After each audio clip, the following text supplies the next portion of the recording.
Hello दोस्तों, नमस्कार। मैं हूँ रश्मि और आप सभी का स्वागत करती हूँ आपके अपने चैनल बी इंस्पायर पर, जिसमें मैं रोज़ लेके आती हूँ एक नई बुक समरी। और आज की हमारी जो बुक समरी है वो है एक स्टॉक मार्केट के ऊपर, जो फैल्कन मेथड पर लिखी गई है और जिसको लिखने वाले हैं डेविड सोलियोमी, जिन्होंने स्टॉक मार्केट के वे तरीके बताए हैं जो बहुत आसान है और जिनकी मदद से कोई भी खुद के लिए स्टॉक के जरिए पैसिव इनकम बना सकते हैं।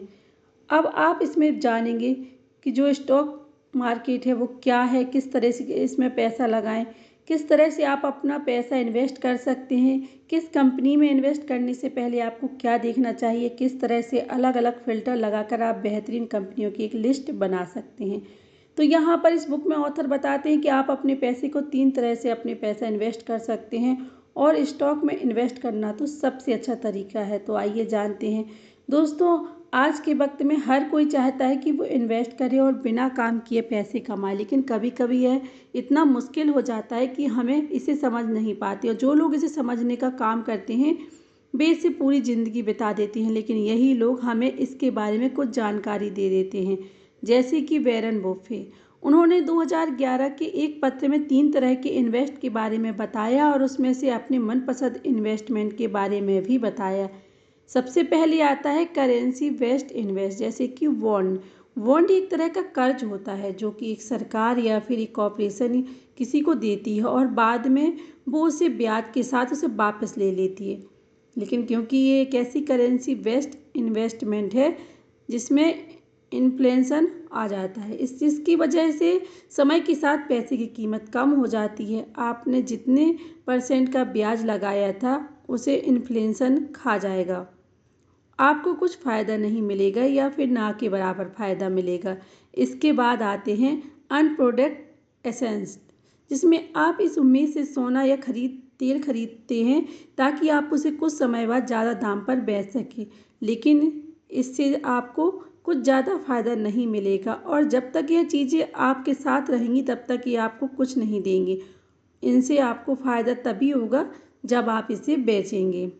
बुफे के हिसाब से तीसरी कैटेगरी का इन्वेस्टमेंट यानी प्रोडक्टिव एसेट या इन्वेस्टमेंट सबसे ज़्यादा फायदेमंद होता है। इसमें आते हैं किसी कंपनी के शेयर या फिर ऐसा रियल एस्टेट जिसे आप किराए पर दे सकते हैं। जब आप किसी कंपनी का शेयर खरीदते हैं तो आप भी उस कंपनी के एक हिस्सेदार बन जाते हैं और उस कंपनी के सारे फायदे आपको आपके परसेंट शेयर के हिसाब से मिलने लगते हैं।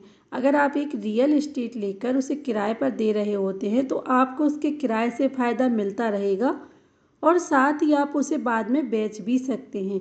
यह दोनों ही किसी भी करेंसी पर निर्भर नहीं करते, इसीलिए इन्फ्लेशन का असर इस पर नहीं होता है और यह सबसे अच्छा इन्वेस्टमेंट होता है।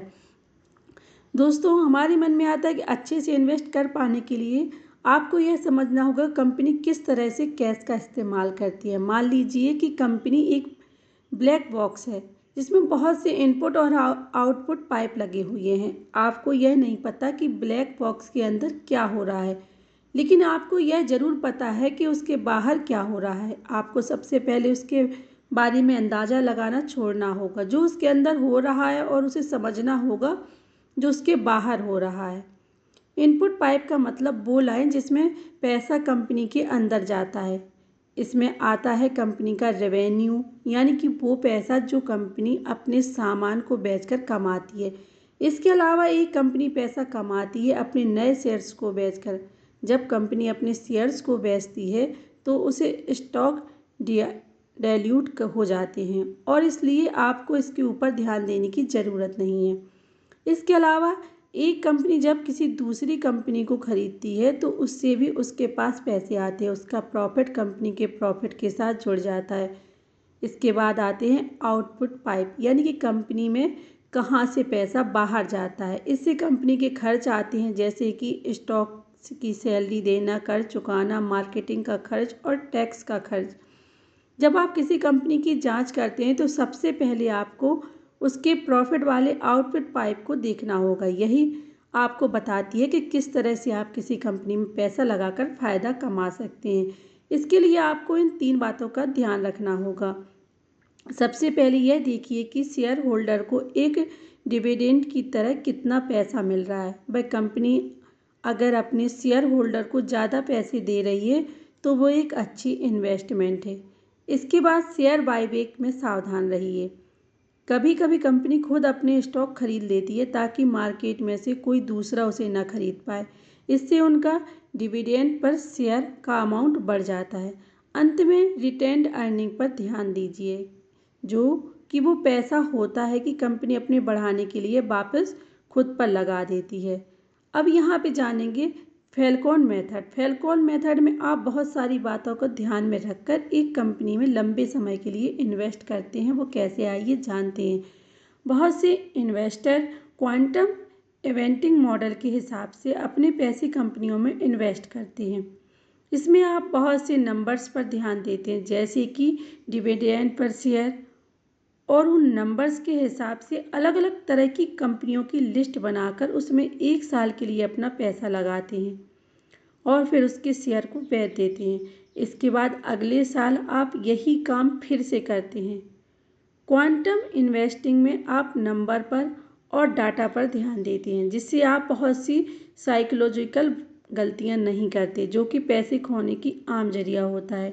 लेकिन इसके कुछ नुकसान भी होते हैं। सबसे पहला तो यह है कि जब आप डाटा के हिसाब से कंपनियों की एक लिस्ट बनाते हैं तो आपकी मुलाकात बहुत सी ऐसी कंपनियों से होती है जिनका आप नाम भी नहीं जानते, और जिस कंपनी से आप वाकिफ नहीं होते उसमें पैसा लगाना अच्छी बात नहीं है।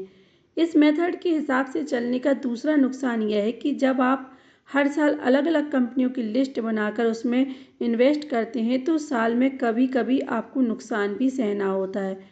बहुत से इन्वेस्ट इसलिए इस मेथड के हिसाब से इन्वेस्टर जो होते हैं इस मेथड के हिसाब से इन्वेस्ट नहीं करते हैं।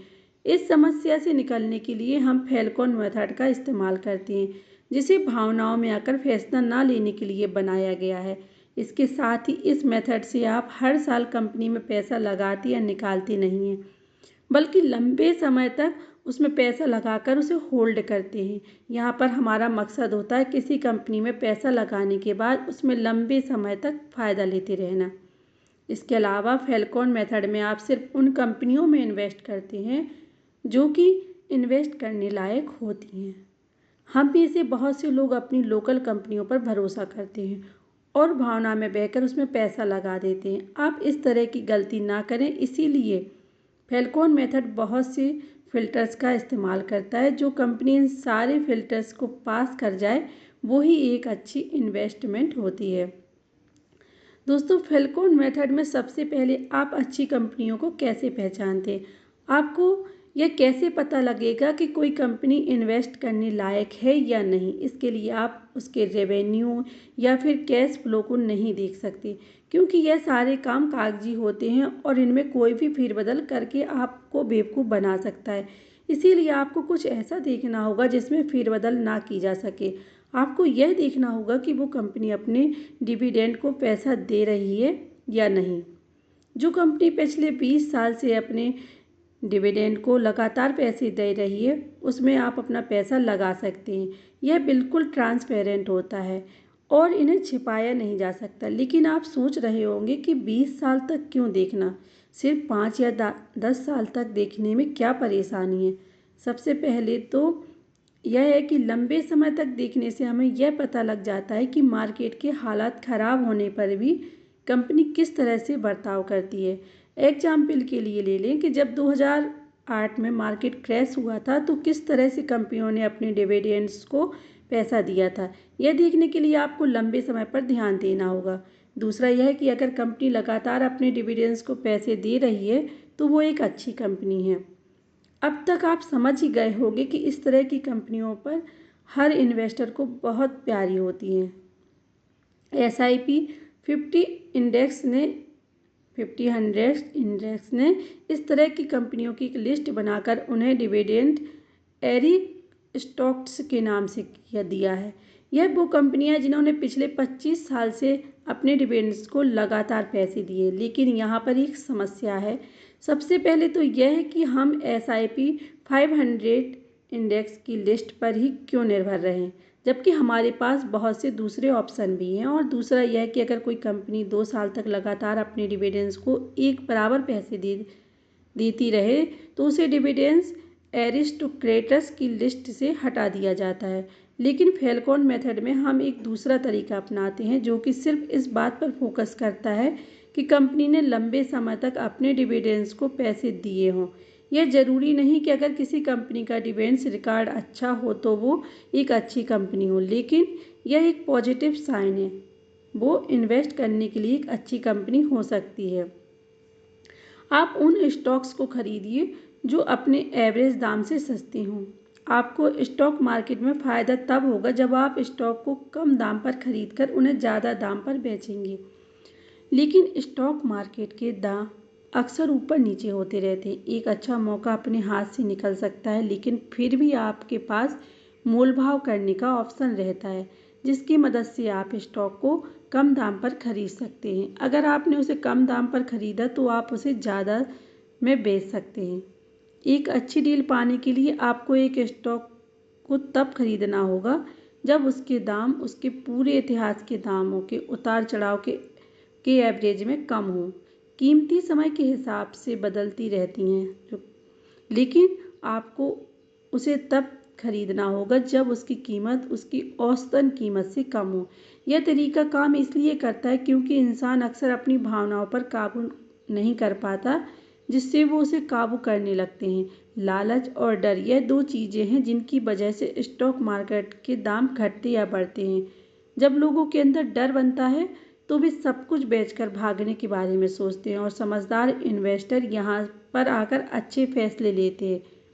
जब सब लोग डर के मारे निराश होकर स्टॉक मार्केट में सब कुछ बेचने लगते हैं तो स्टॉक की कीमत कम होने लगती है और इस वक्त उसे खरीदकर आप फायदे में रह सकते हैं। यह सुनने में तो बहुत आसान लगता है कि जब सब लोग डर के मारे सब कुछ बेच रहे हों तो आप सब कुछ खरीदिए, लेकिन ऐसा करने का मतलब भीड़ के हिसाब से न चलना, जो कि अपने आप में एक मुश्किल काम होता है। इसके लिए आपको बहुत अच्छी जानकारी की ज़रूरत होती है। कभी कभी ठीक इसका उल्टा भी होता है। जब सब लोग शांत होते हैं और कोई घबराता नहीं है तो इस हालत में स्टॉक की कीमत बढ़ने लगती है और ऐसे में आपको कभी भी स्टॉक नहीं खरीदना चाहिए। दोस्तों, यहाँ पर ऑथर अच्छे स्टॉक की पहचान के लिए उसे डिविडेंड याइल्ड या फ्री कैश फ्लो याइल्ड और फर्स्ट शेयर होल्डर याइल्ड पर ध्यान दीजिए। तो यहाँ पर बताते हैं ऑथर कि जब आपके पास आपकी एक लिस्ट तैयार हो चुकी होगी उन कंपनियों की जिसमें आपको अपना पैसा लगाना है, लेकिन उससे पहले हमें कुछ बातों की जानकारी लेनी चाहिए। डिविडेंड याइल्ड, फ्री कैश फ्लो याइल्ड या फर्स्ट शेयर होल्डर याइल्ड।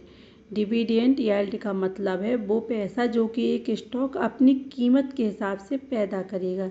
एग्जाम्पल के लिए ले लें, अगर आपने एक कंपनी का डिविडेंड 100 रुपये में ख़रीदा और वो आपको अगले साल तक 10 रुपये देगी तो आपकी डिविडेंड याइल्ड 10% है। जब कंपनी अपने खर्च के लिए काम भरकर पैसा इस्तेमाल कर लेती है तो जो पैसा बच जाता है उसे फ्री कैश फ्लो कहते हैं। यह हमें बचे हुए पैसे और मार्केट में स्टॉक की कीमत के संबंध में बताता है। इसे पता करने के लिए फ्री कैश फ्लो को पूरे शेयर के नंबर से डिवाइड कर दीजिए। अगर एक कंपनी के पास 1000 रुपये का फ्री कैश फ्लो है और उसके पास 200 शेयर्स हैं तो उसका फ्री कैश फ्लो याइल्ड 5 रुपये प्रति शेयर होगा। अंत में आता है एक कंपनी का फर्स्ट शेयर होल्डर याइल्ड। इसका मतलब उस पैसे से होता है जो कि एक कंपनी अपने इन्वेस्टर के पास शेयर बायबैक के जरिए भेजती है। जब एक कंपनी अपने शेयर को काबू करने के लिए ओपन मार्केट से खुद अपने ही शेयर्स खरीद लेती है तो उसे शेयर बायबैक कहते हैं। इसमें उसके शेयर की कीमत बढ़ जाती है और साथ ही वो कीमतें भी बढ़ जाती हैं जो अपने डिविडेंड के भविष्य में देंगी। इसे कैलकुलेट करने के लिए आप मान लीजिए कि एक कंपनी ने 100 रुपये अपने डिविडेंड पर खर्च किए और 150 रुपये शेयर बायबैक पर। सबसे पहले इन्हें जोड़ दीजिए जिसमें आपको 250 रुपये मिलेंगे। अब मान लीजिए कि जो नए शेयर्स आए हैं उनकी कीमत 50 रुपये है और उसे इसमें से माइनस कर दीजिए तो आपको मिलेगा 200 रुपये। इसके बाद इसे कंपनी के सारे शेयर्स की कीमत यानी कि मार्केट कैपिटलाइजेशन में डिवाइड कर दीजिए। मान लीजिए कंपनी का मार्केट कैपिटलाइजेशन 5000 रुपये है तो 200 को 5000 में डिवाइड करने पर आपको मिलेगा 0.04 यानी कि 4%, जो कि उस कंपनी का फर्स्ट शेयर होल्डर यील्ड है। किसी कंपनी में इन्वेस्ट करने से पहले इन 3 चीज़ों पर ध्यान दीजिए और उसमें इन्वेस्ट कीजिए, जिससे यह तीनों % ज़्यादा से ज़्यादा हो। सिर्फ कुछ ही कंपनियां इन तीनों को पास कर पाती हैं, और जो पास करती हैं वो फ़ायदेमंद इन्वेस्टमेंट होते हैं। इसे समझने के लिए 2 कंपनियों का एग्जाम्पल लेते हैं, स्टॉक ए और स्टॉक बी। हम दोनों कंपनियों के डिविडेंड्स और शेयर कैश फ्लो यील्ड और शेयर होल्डर यील्ड को पता कर उनका वेटेज निकाल लेंगे। मान लेते हैं कि यहाँ पर तीनों के वेटेज 33.33 हैं। आप अपने हिसाब से वेटेज तय कर सकते हैं, लेकिन उस वेटेज को जोड़ने पर 100% आना चाहिए। स्टॉक ए के लिए डिविडेंड्स पर शेयर, कैश फ्लो यील्ड और शेयर होल्डर यील्ड 5 या 7 और 10% है, और बी के लिए यह 10 या 5 और 12% है। अब यहाँ पर हर एक स्टॉक का वेटेज 33.3% यानी कि 333 है। आप स्टॉक के फाइनल स्कोर को इसके मल्टीप्लाई करके उसे जोड़ दीजिए, तो आपको उसका फाइनल स्कोर मिल जाएगा। हमारे एग्जाम्पल में यह स्टॉक ए के लिए 10.6 और बी के लिए 8.91 है।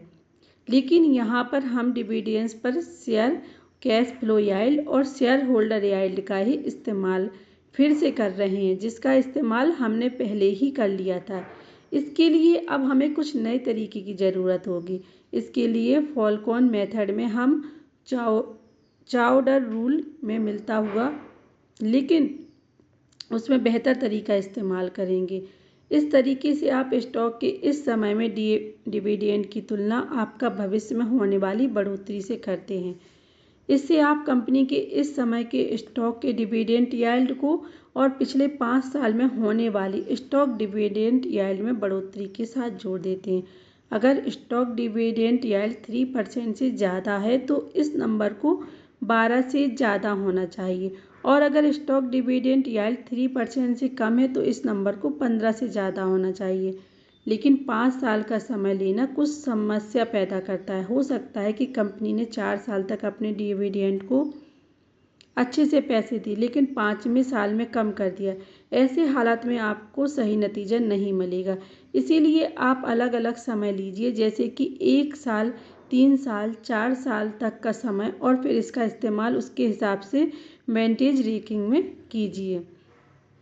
फॉल्कोन मेथड के अंत में आप अपना दिमाग लगाकर फैसला करते हैं।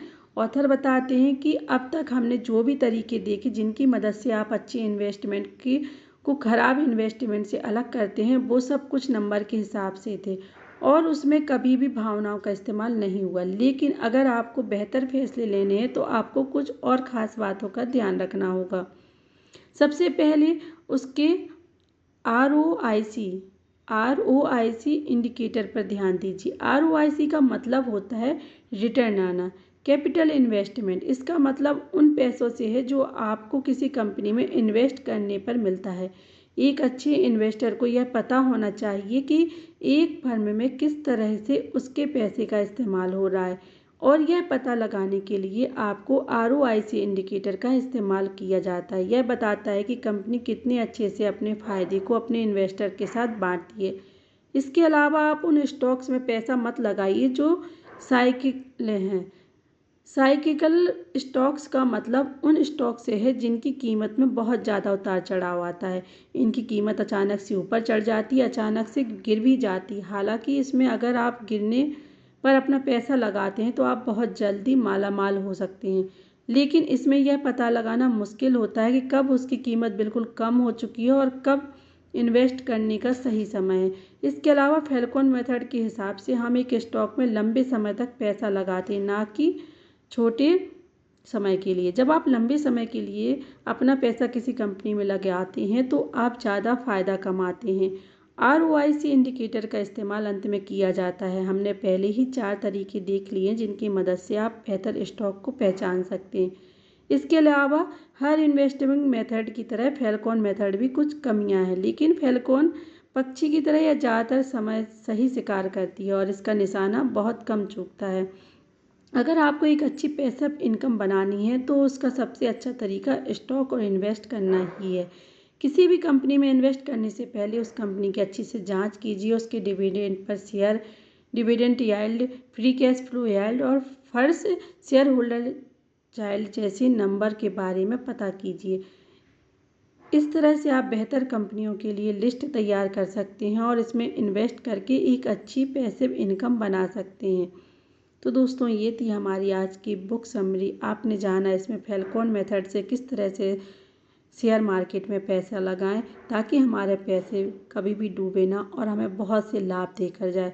तो दोस्तों, आप लोगों से उम्मीद करते हैं कि आपको ये बुक समरी बहुत पसंद आई होगी, और अगर पसंद आई है तो इस वीडियो को लाइक कीजिए और कमेंट करके और ज़रूर बताइएगा कि मैंने इसमें क्या गलती की है, आगे मैं क्या सुधार करूं और कौन सी नॉलेजेबल वीडियो आप लोगों के लिए लेके आऊँ। प्लीज़ कमेंट ज़रूर कीजिएगा और इस चैनल को सब्सक्राइब भी कीजिएगा। धन्यवाद दोस्तों, आपका शुभ समय देने के लिए।